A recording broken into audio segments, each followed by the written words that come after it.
तो ये तलाक की रसूमात आम होती जा रही है। सुने, ये तलाक क्यों आम होती जा रही है? बच्चियों को क्यों घर से बेघर किया जा रहा है?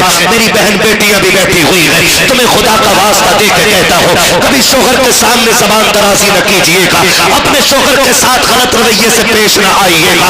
तेरा शोहर तेरा गुलाम नहीं है, तेरा नौकर नहीं है, तेरा शोहर तेरा आका है, तेरा मालिक है। मेरे नबी ने फरमाया था, अगर खुदा के बाद किसी को सजदे की इजाजत होती तो मैं औरतों को हुक्म देता कि वो अपने शोहरों को सजदा करे, इसलिए कि औरत के लिए अगर सबसे बड़ा रुतबा किसी का है।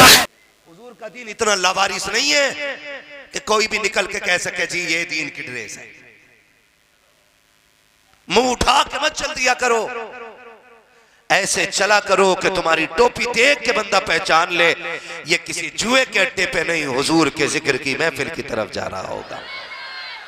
इसलिए आएंगे इंशाअल्लाह टोपी पहन के, और एक कुर्ता पजामा तो हर मुसलमान पे होना चाहिए भाई।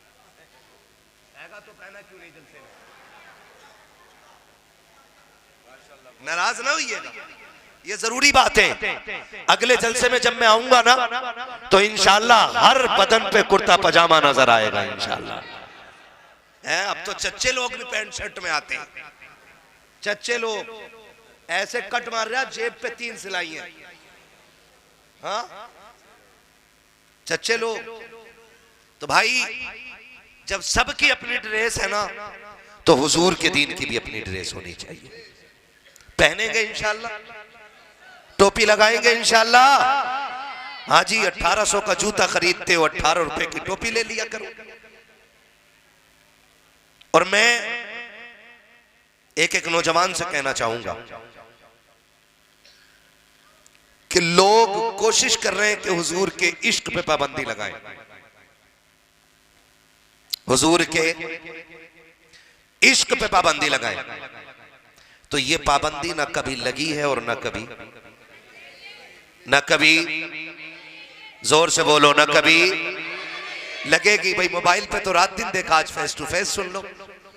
हाँ, ना कभी लगी है और ना कभी, और हिंदुस्तान में तो खासकर नहीं लगेगी, क्योंकि हिंदुस्तान में इश्क का इमाम रहता है, बरेली का अहमद रजा खान रहता है।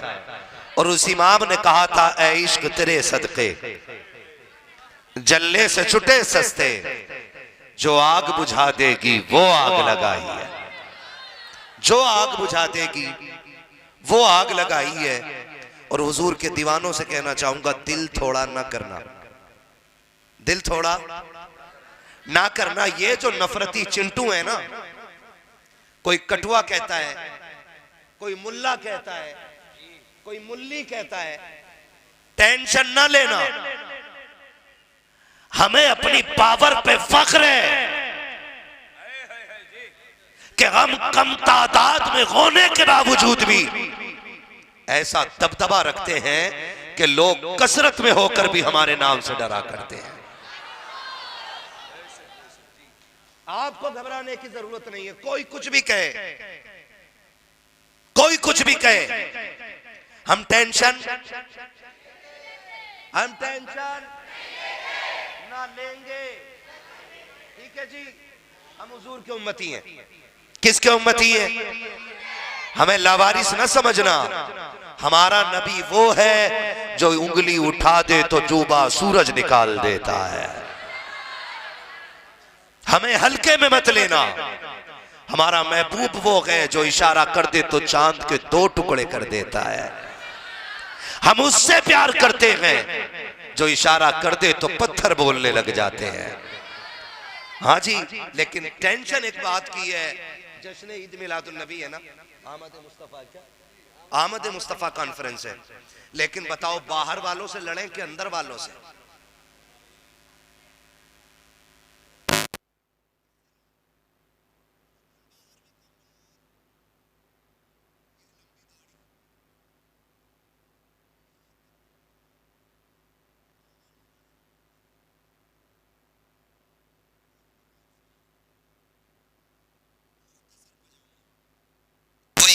पहन लेता है और वही नमाज में पहन लेता है। कादल समझते हैं ना, जब धान लगाते हैं तो इतना मुख्तसर होता है कि खेत में भी काम आ जाता, और दाढ़ी इतनी लंबी, लोग देख के समझ जाते हैं, सलामत है, लोग देख के समझते हैं कि मुसलमान है, और आके 12वीं का झंडा देख के कहता है ये क्यों लगाया,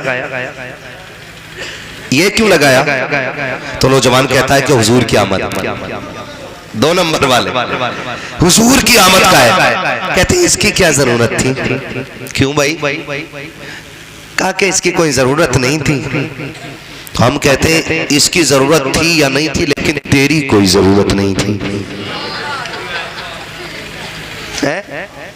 तेरी कोई जरूरत नहीं थी यहाँ पे, तू क्यों आया। कहता है इसकी जरूरत नहीं थी। कहा कि तुम जितना कपड़ा झंडे में लगाते हो उतना कपड़ा किसी गरीब के दुपट्टे में लगा दो। तो हम खुल के और चैलेंज के साथ कहते हैं आने दे 12वीं, हम झंडों की लिस्ट बना के लाएंगे, तू दुपट्टों की लिस्ट बना के लेके आ। और हम बरेली वाले हैं साहेब, बरेली वाले लाख गरीबों की लिस्ट ला करके दे, खुदा की कसम न दुपट्टे कम बांटेंगे न झंडे कम बांटेंगे। हम वो लोग हैं जो दुपट्टे भी पहनाते हैं, नबी के नाम के झंडे भी लगाया करते हैं।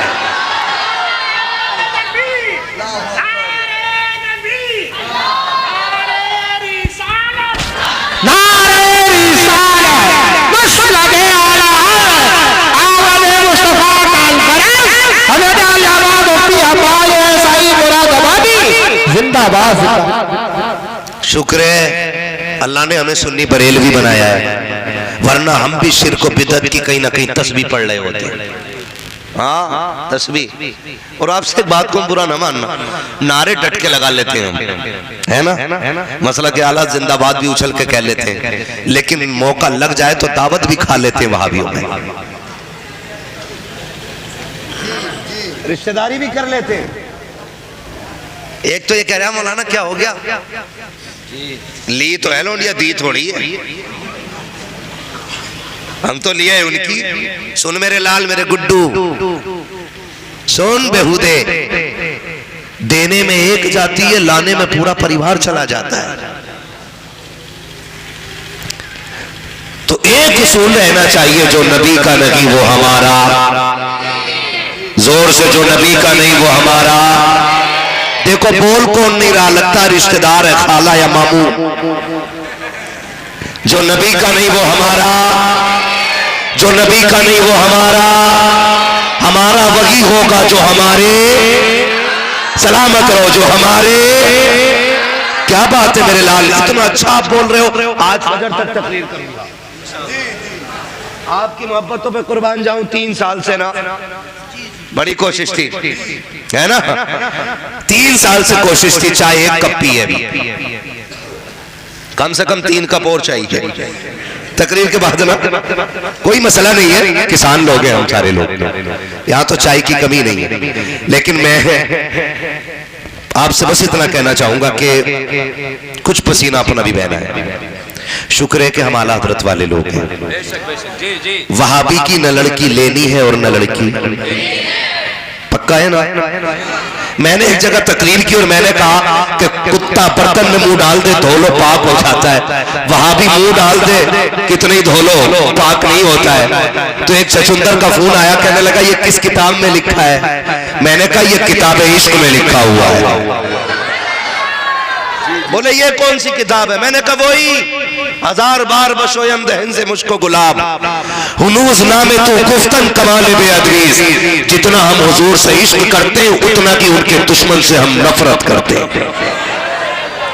उतना ही उनके दुश्मन से हम नफरत करते हैं। पाबंदियां लगाई जाती है कि हुजूर की आमद का जश्न न मनाओ, और कहते हैं जी इस दिन तो उनका इंतकाल हुआ था। 12वीं पे जश्न मनाते हो, उस दिन उनका विसाल हुआ था, ये तो गम का दिन है। मैंने कहा पहली बात तो हुआ नहीं 12 को विसाल, और अगर मान भी लो चल हुआ था तो मेरे नबी ने फरमाया हयाती खैरुल लकुम व ममाती खैरुल लकुम। मेरा आना भी तुम्हारे लिए बेहतर और मेरा जाना भी तुम्हारे लिए बेहतर है। सहाबा ने कहा या रसूल अल्लाह, आने की बात तो समझ में आती है कि आना आपका हमारे लिए बेहतर, जाना कैसे बेहतर? फरमाया जब मैं जमीन के ऊपर था तो तुम्हारी इस्लाह करता रहा, तुम्हें खुदा की राह की तरफ ले जाता रहा, और जब मैं कब्र के अंदर चला जाऊंगा तो तुम्हारी मगफिरत की दुआ करता रहूंगा। तब मेरे हुजूर ने फरमाया मेरा आना भी तुम्हारे लिए रहमत और मेरा जाना भी तुम्हारे लिए बेहतर है। तो हम हुजूर के आने को भी बरकत समझते हैं, हुजूर के जाने को भी अपने वास्ते बरकत समझते हैं। क्लियर हो गई इतनी बात? अगली बात कर लूं, करूं अगली बात। कितने लोग 12वीं मनाने वाले हैं? हाथ उठा के बता दें। डरो मत, मैं 400 वैसी नहीं करूंगा माइक। कई बार कह देते हैं ना जिसे इश्क ना हो वो हाथ उठा ले, तो वो हाथ उठा ले पहले कहते हैं, फिर कहते हैं जिसे इश्क ना हो। ओ कहते हैं भाई एक्सीडेंट हो गया। एक्सीडेंट इनका नहीं तेरा हुआ है, तुझे खुद जुमलों की तरतीब नहीं है ना? तो सारे मनाते हैं ना 12वीं इंशाल्लाह, और मनाते रहेंगे इंशाल्लाह। इसलिए कि ये 12वीं हमारा तरीका नहीं, अल्लाह और उसके रसूल का तरीका है। हुजूर ने भी तो विलादत का जश्न मनाया है, हुजूर की विलादत के भी तो तज़किरे हुए हैं। सरकार अपनी विलादत वाले दिन रोजा रखा करते थे। पूछो इन उलमा से, हुजूर पीर के दिन रोजा रखते थे। क्यों? क्योंकि पीर के दिन पैदा हुए। तो हुजूर ने भी 12वीं मनाई है, हम सुन्नी भी 12वीं मनाते हैं। और याद रखिएगा जो 12वीं मनाते हैं वो कभी मारे नहीं जाते हैं, जो 12वीं मनाते हैं वो कभी मारे नहीं जाते। अभी मेरे नबी जलवागर नहीं हुए, यहां तक कि मेरे नबी के वालिद भी अभी जलवागर नहीं हुए, नबी की अम्मी भी अभी जलवागर नहीं हुई है। वो दौर इतना तारीख दौर था कि बच्चियों को जिंदा दरगोर कर दिया जाता था। एक घराने में बच्ची पैदा होती है, बच्ची का रंग बहुत काला। गुलाम ने आके कहा जनाब बेटी आई है, क्या इरादा है? देखेंगे उसे, मगर रंग की बड़ी काली है। उसने कहा लोग हसीन बच्चियों को बगैर देखे कत्ल कर देते, तू काली बच्ची की खबर दे रहा है? उसने कहा जा जाके कत्ल उसको दफन कर दे। गुलाम ने उठाया और बच्ची को जंगल में लेके चला गया। जब बच्ची को जंगल में लेकर के गया, तलवार निकाली, सर काटना चाहता था। गैब से आवाज आई जालिम कत्ल न कर। उसने दाएं बाएं देखा, आवाज थी लेकिन बोलने वाला कोई नहीं। परेशान हो गया, उसने सोचा शायद कान बच गए होंगे। उसने फिर तलवार उठाई, फिर यही आवाज। तीसरी मर्तबा उसने तलवार उठाई ना, आवाज आई अगर तू नहीं पाल सकता तो छोड़ दे, हम अपने कर्म से पाल लेंगे। अब उसने ये सोचा कि शायद बच्ची बरकतों वाली है, इसीलिए कोई बचाने की कोशिश कर रहा है। वो उस गुलाम बच्ची को घर लेके आया और बच्ची को अपने घर पाला। जब पाला पोसा, बच्ची ने इल्म सीखा, अपने दौर की इतनी बड़ी काहिना बनी कि ये हाथ की लकीरें देखकर लोगों की तकदीर बताया करती थी। इतनी बड़ी काहिना बनी कि ये लकीरें देख करके लोगों को उनकी तकदीर बता देती थी। जिस बस्ती से गुजरती ऐलान हो जाता, लोगों आ रही है काहिना तुम्हारे मुकद्दर के बारे में बताएगी। सौदा आ रही है जिसे तकदीर के बारे में पूछना हो, सौदा से जाकर के मुलाकात कर ले। जिस बस्ती से सौदा गुजरती थी, लोगों की भीड़ लग जाया करती थी, अपने हाथों की लकीरें दिखाती थी। अल्लाह अकबर, तारीख ने करवट बदली है। जिस दौर में ये मदीने से गुजर रही है वो मेरे नबी की अम्मी के बचपन का जमाना है। सैयदा आमिना का बचपन है, उम्र शरीफ 5 या 6 बरस है। ऐलान होता है मदीने में सौदा आ रही है जिसे तकदीर के बारे में पूछना है। चौक में आके खड़ा हो जाए, लोगों की लाइनें लग जाती है, बच्चे बूढ़े जवान आके खड़े हो जाते हैं। उसी चौक के कोने में नबी की अम्मी सैयदा आमिना खड़ी है। अभी उम्र शरीफ 5 या 6 बरस है। इतने में सौदा आ जाती है, लोग हाथ आगे करते हैं, सौदा लकीरें देखती है, तकदीर के फैसले सुनाती है, आगे बढ़ जाती है। जब सबके हाथ देख चुकी, किसी ने हजरत आमिना से कहा था आमिना तू दूर क्यों खड़ी है, तू अपना हाथ क्यों नहीं दिखाती है? तब नबी की अम्मी ने कहा था मैं इन कागिनों के कुफ्तार पे भरोसा नहीं करती, मैं अपने परवरदिगार पे भरोसा करती हूँ। ये लकीर देखने वाले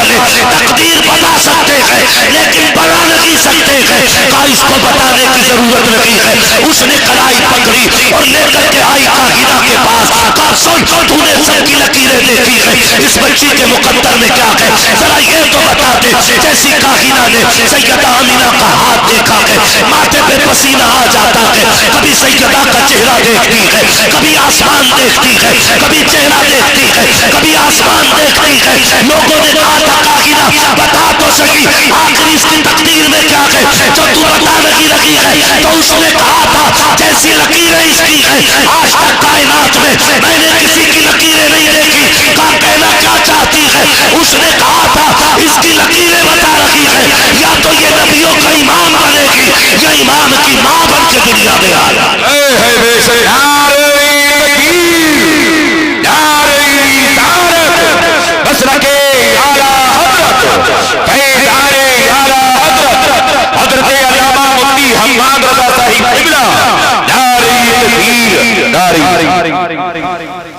या तो ये खुद नबी बनेगी या नबियों के इमाम की मां बनेगी। उम्र कितनी है अभी नबी की अम्मी की? 5 या 6 बरस। इस उम्र में ऐलान हो रहा है या तो ये खुद नबी बनेगी या नबियों के इमाम की। ये जो ऐलान कर रही है ये वही बच्ची है जिसे रब ने बचाया था। पता चला इसे बचाया इसलिए गया था क्योंकि इसकी जबान से नबी के आने का ऐलान कराना था। मानो जो उनकी आमद का ऐलान करते हैं वो कभी मिटाए नहीं जा सकते हैं, वो कभी मिटाए नहीं जा सकते हैं। नबी की मां भी बेमिसाल, नबी के वालिद भी बेमिसाल है ना? नबी की अम्मी भी बेमिसाल, नबी के वालिद भी बेमिसाल। अम्मी का नाम क्या है?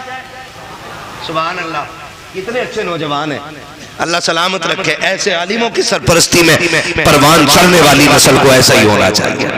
क्या नाम है नबी की अम्मी का? हजरते, अदब से नाम लिया करो, हजरते आमिना। और वालिद का नाम? क्या बात है, सुभान अल्लाह, हजरते यही तो कमाल होता है बरेली वालों में। किसी ने अशरफ अली थानवी से कहा था हुजूर का मिलाद सुना दो, तो उसने कहा था मुझे फजीलत पे कोई रिवायत याद नहीं है और मिलाद बयान करने के लिए रिवायत का याद होना जरूरी है। मुझे ऐसी कोई रिवायत ही नहीं आती। मैं कहता काश उस दौर में मैं होता, उसका कान पकड़ के लाता। मैंने कहा वहाबियों का गुरु घंटाल बना बैठा है, तुझे मिलाद की रिवायत याद नहीं, हुजूर की अजमत और फजीलत की बात याद नहीं। उठा आला हजरत की नाम लेने वाले एक बच्चे को, उससे पूछ हुजूर की शान क्या है, तो बच्चा भी कहेगा सरवर कहूं के मालिक व मौला कहूं तुझे, बागे खलील का गुले ज़ेबा कहो तुझे, तेरे तो वस्फ़ ऐब तनाही से है बरी, हैरान हूं मेरे शाह में क्या क्या कहूं तुझे, है ना? तो हुजूर की अम्मी का नाम बताएं जल्दी से। हजरते, और वालिद साहब का नाम हजरते अब्दुल्ला। और इन वहाबड़ों की बताऊं, ये इतनी मकरू मनहूस बदतमीज कौम है, ये माज़अल्लाह नबी के माँ बाप को जहन्नमी कहते हैं। नबी के माँ बाप को, और ऐसे लोगों को हम दामाद बना लेते हैं। क्या बना लेते हैं? और या दामाद बन के निकल लेते हैं उधर को। उन्हें अम्मी कह के सलाम कर रहे, अब्बू कह के सलाम कर रहे। आला हज़रत कहते हैं तुझसे और जन्नत से क्या मतलब, वहां भी दूर हो, हम रसूलुल्लाह के जन्नत, रसूलुल्लाह। तो इनसे रिश्ते, इनका मानना यह है माज़अल्लाह नबी के माँ बाप जहन्नमी, और हम सुन्नियों का अकीदा यह है नबी के माँ बाप मालिक जन्नत है। बोलो सुभान अल्लाह। नबी के माँ बाप मालिके, जो नबी के माँ बाप को जन्नती नहीं मानता, हम उसे मुसलमान ही नहीं मानते। टेंशन कोई टेंशन अल्लाह खालू तो ना लगते, फिर बोल टेंशन तो नहीं है ना? जो नबी का नहीं वो हमारा नहीं है। बात पक्की कर लेना। और कोई तुमसे कहना मौलवियों के झगड़े हैं, तो कहना अब्बा बस बहुत हो गई। अगर हुजूर के बारे में और दुश्मनों के बारे में समझौते की बात की तो फिर अब्बा अब्बा नहीं रहेगा। जी जी। फिर हमने हुजूर के सहाबा की तारीख पढ़ी है। मैं बच्चों से कहना चाहूंगा, जिस तरह कुत्ते से बचते हो ना गली के, उससे कहीं ज्यादा दूरी से वहां भी से बच के निकला करो। कड़वी लग रही होंगी ना बातें, ये इतनी मीठी हो जानी चाहिए है? नहीं, उम्मीद है माशाल्लाह। लेकिन मसला क्या है ना, कुछ लोग कहते हैं अरे बच्चा, उसे क्या बताओ भाई चाय पी लो, मसलहत निकाल के ले आते हैं। अगर मसलहत पे अमल भला होता तो करबला में 72 शहादतें नहीं होती। वो भी तो मसलहत पे काम कर सकते थे ना, मसलहत पे काम कर लेते, थोड़ी देर के लिए यजीद को तस्लीम कर लेते, अकबर बच जाते, असगर बच जाते, कासिम बच जाते, ओनो मोहम्मद बच जाते, खानदान बच जाता पूरा। मगर जानते हो ना, 6 माह का लाल भी गोद में उठाया, करबला के मैदान में लेके आए। मैदान में अमर इब्ने साद ने कहा था, हुसैन अब कुरान लेके आ रहे हो, अब कुरान लेके आ रहे हो जान बचाने के लिए? का जान ही बचानी थी तो कुरान पहले लेके आते। मेरे इमाम ने जब असगर के चेहरे से कपड़ा हटाया ना तो 22,000 की टांगे कांप गई थी। और मेरे इमाम ने कहा था कुरान लेके नहीं, हुसैन अपनी जान लेकर के आया। हुसैन अपनी तवज्जो है ना, क्या कहा था? हुसैन अपनी जान लेकर के आया। और उसके बाद कहा, लो इसे पानी पिला दो, एक घूंट दे दो। अकबर का कातिल माफ, कासिम का कातिल माफ, और मोहम्मद के कातिल की सजा खत्म, एक घूंट पिला दो, हुसैन को राजी कर लो। लेकिन कुत्तों ने कहा था, हुसैन हमें जन्नत नहीं तेरा सर चाहिए। फरमाया लो, हुसैन ने हुज्जत पूरी कर दी। मैं इसलिए लेकर के असगर को आया था ताकि क़यामत में तुम यह कह ना सको कि हमें असगर की प्यास का पता नहीं था। फिर एक तीर हुरमला ने मारा जो पार किया बाजू को हुसैन के और असगर के गले के पार हुआ। 6 माह के बच्चे ने एक उछाला मारा, एक उछाला मारा। आसान है ना, करबला की 72 शहादतें कह के गुजर जाना। उस बाप के जिगर से पूछो जिसकी गोद में 6 माह की कमाई एक बार तड़प के हमेशा के लिए खामोश हो गई हो। औलाद औलाद होती है। तीर पार हुआ बाजू के, मेरे इमाम ने हाय नहीं की थी।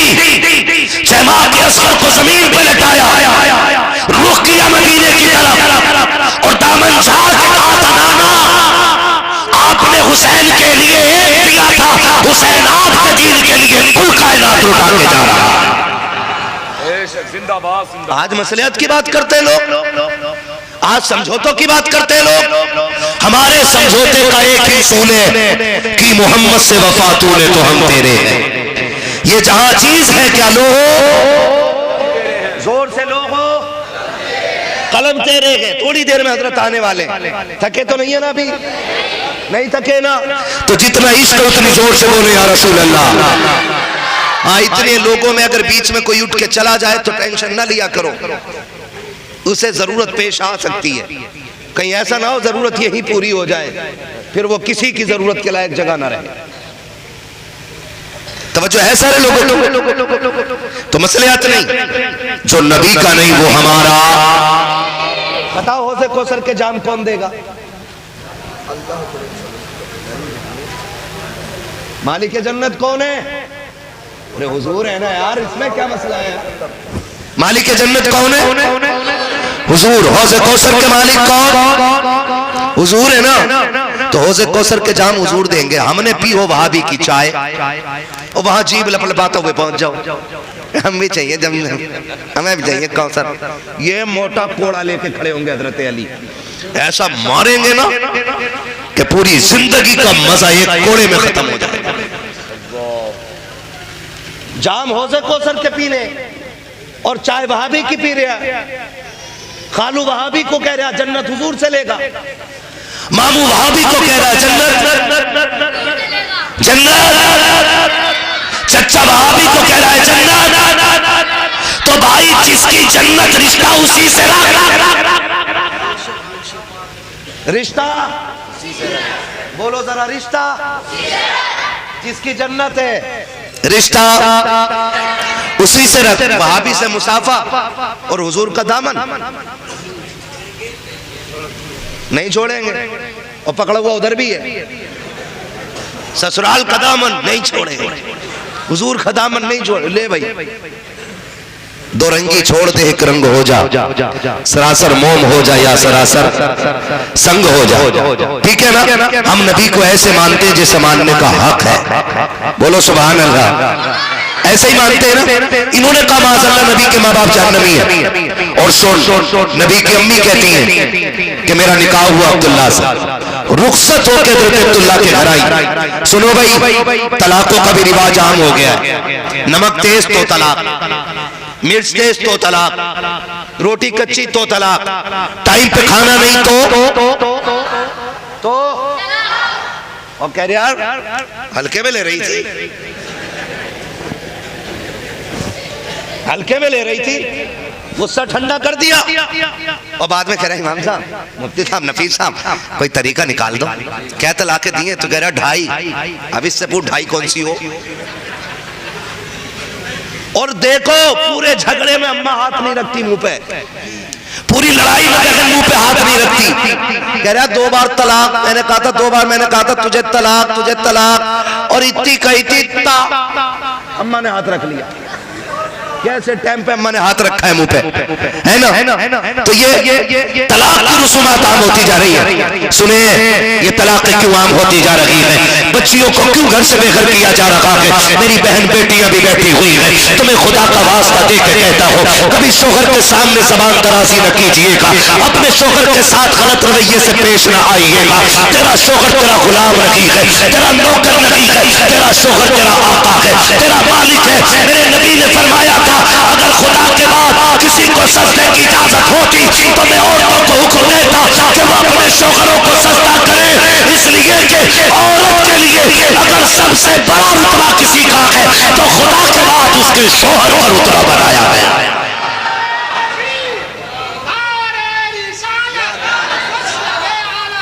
जिंदाबाद जिंदाबाद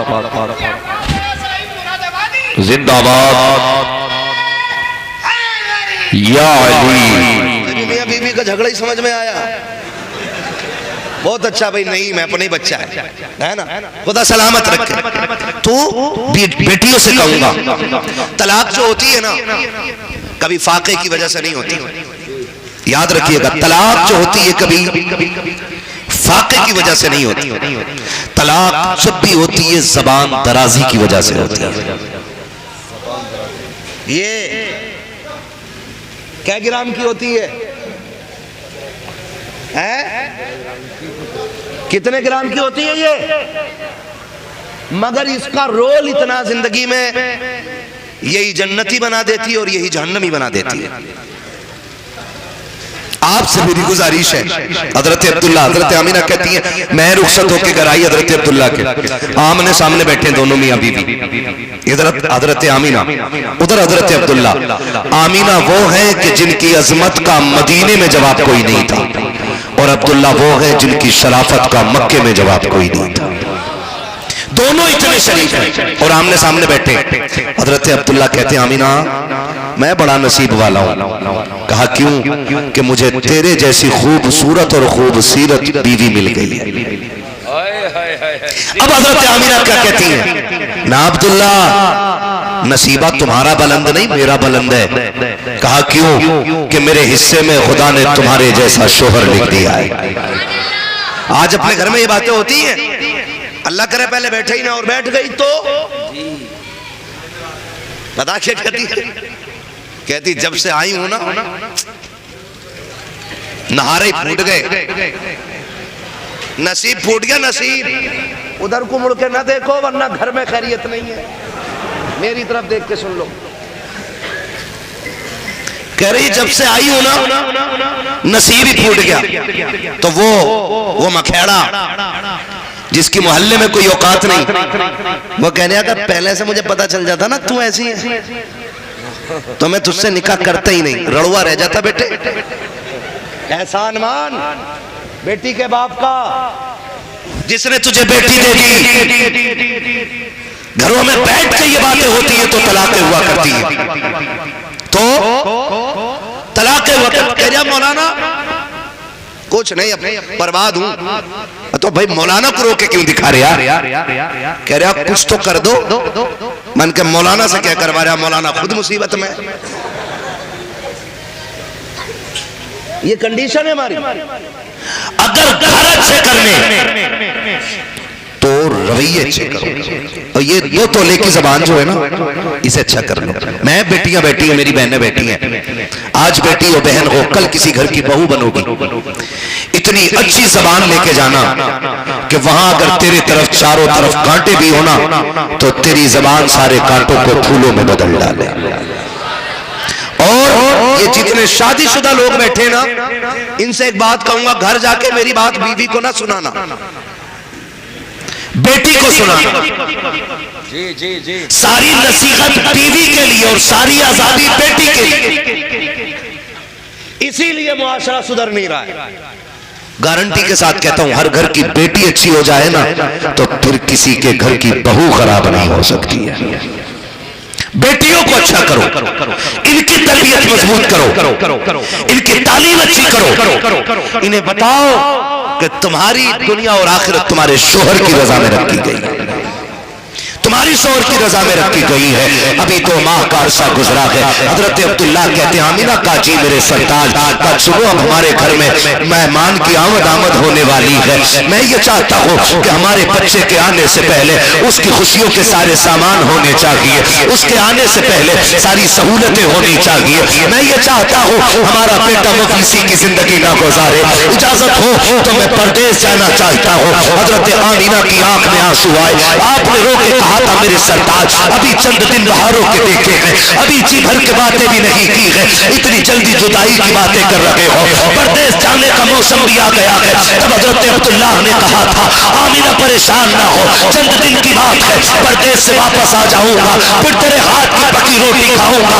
आमिना उदास ना होना, कुछ दिन के लिए इजाजत दे दे। हजरत आमिना ने इजाजत दी है। हजरत अब्दुल्लाह परदेश जा रहे हैं। जब हजरत अब्दुल्लाह परदेश जा रहे हैं, सैयदा आमिना दरवाजे तक छोड़ने के लिए आई है। हजरत अब्दुल्लाह परदेश चले जाते हैं। जब आप परदेश गए हैं, आपकी तबीयत खराब हुई है, शहर मदीना में रुक जाते हैं, कहीं पे इंतकाल हो जाता है। अल्लाह को अकबर तारीख गवाह है कि आज भी मकाम अकबा में आपके वालिद के मज़ार पुरनवार है। आपके वालिद का इंतकाल हुआ, आप पलट के ना आ सके। सैयदा आमिना को खबर मिली है कि जो काफिला गया था मुल्क शाम, वो वापस आ रहा है। मेरे अब्दुल्लाह भी आते होंगे। हजरत आमिना ने घर को सजाया है, घर की सफाई कर रखी है। आप भी तो जानते हैं साहिब, जब बाप परदेश से आता है, बेटियां घरों को साफ किया करती हैं। जब शौहर घर से आते हैं, औरतें घरों को साफ किया करती हैं। हजरत अब्दुल्लाह के आने का दिन आया है। सैयदा आमिना घर की सफाई कर रही है। आपने सुबह से कुछ नहीं खाया है। हजरत अब्दुल मुत्तलिब ने कहा था, या आमिना मेरी बेटी बता तो सही, दोपहर हो गई है, कुछ खाओगी नहीं? कहती है मुस्कुरा के, अब्बा अब्दुल्ला आते होंगे, उन्होंने कहा था जब आऊंगा तो साथ खाएंगे, आज मुझे अपने सरताज के साथ खाना खाना है। अब्बा जी जब तक अब्दुल्ला नहीं आ जाते मैं खाना नहीं खाऊंगी। ये कह के हजरत आमिना ने इनकार किया है। तारीख गवाह के जब शाम का पहर आया है, हजरत आमिना ने कहा था, अब्बा जी बता तो करो मेरा अब्दुल्ला क्यों नहीं आया है? हजरत अब्दुल मुत्तलिब गए खाने काबा में, इतने में किसी ने आके कहा था, अब्दुल मुत्तलिब अपनी हिम्मत को इकट्ठा कर लो। कहा किस लिए? कहा जो बात मैं कहने जा रहा हूँ ये बात तुम्हारी कमर तोड़ देगी। कहा क्या कहना चाहते हो? कहा वो अब्दुल्ला जो तुम्हारे जिगर का टुकड़ा था, जिसको तुम मक्के का यूसुफ कहते थे, अब वो वापस नहीं आने वाला है। कहा क्या मतलब? कहा उसका इंतकाल हो चुका है। आओ सुनो प्यारे, लोग कह दिया करते हैं बाप का बेटे से रिश्ता क्या है? कोई कहता मेरे बाप को मोहब्बत नहीं है, क्या मुकाबला करोगे बाप के इश्क का? हजरत अब्दुल मुत्तलिब को पता चला है मेरे बेटे का इंतकाल हुआ है, कमर पे हाथ रखा है, जमीन पर बैठ जाते हैं। आपने खुद को संभाला है, आंखों में आंसू आ गए हैं, फिर खुद से कह रहे हैं अब्दुल मुत्तलिब अगर खुद को ना संभाल सके तो आमिना को कैसे संभालोगे? ये सोच करके आप चले गए। हजरत अब्दुल मुत्तलिब कहते हैं ऐसा लगता था जैसे जमीन ने पैर पकड़ लिए हो, आगे कदम नहीं बढ़ते थे। मैं हिम्मत करके दरवाजे तक पहुंचा, अभी दरवाजे पे पहुंचा ही था, मैंने आमिना को पहले से खड़ा पाया है। आमिना आगे बढ़ के कहती है अब्बा जी बताओ तो सही मेरे अब्दुल्ला की क्या खबर लाए हो? कहा जैसी मैंने इतना कहा है, हजरत आमिना ने इतना कहा है, अब्दुल मुत्तलिब कहते हैं बेटी अब किसी का इंतजार ना करना, अब कोई अब्दुल्ला नहीं आने वाला है। हजरत आमिना ने इतना सुना है, दीवार का सहारा लेकर के आहिस्ता जमीन पर बैठ जाती है, फिर अपने शिकम पे हाथ रखा और रो के कहा था मालिक बता तो सही, अभी मेरे बेटे ने बाप का चेहरा नहीं देखा, अभी आने वाले मेहमान ने अपने बाप को नहीं देखा है, मालिक आने से पहले इसको यतीम क्यों कर दिया गया? गैब से आवाज आई, आमिना सुना बहा, इसको लावारिस ना के हमने इसके बारे में ये फैसला किया है, ये लावारिस नहीं, हमने इसको कायनात का वारिस बनाने का फैसला कर लिया। सुभान अल्लाह, नारे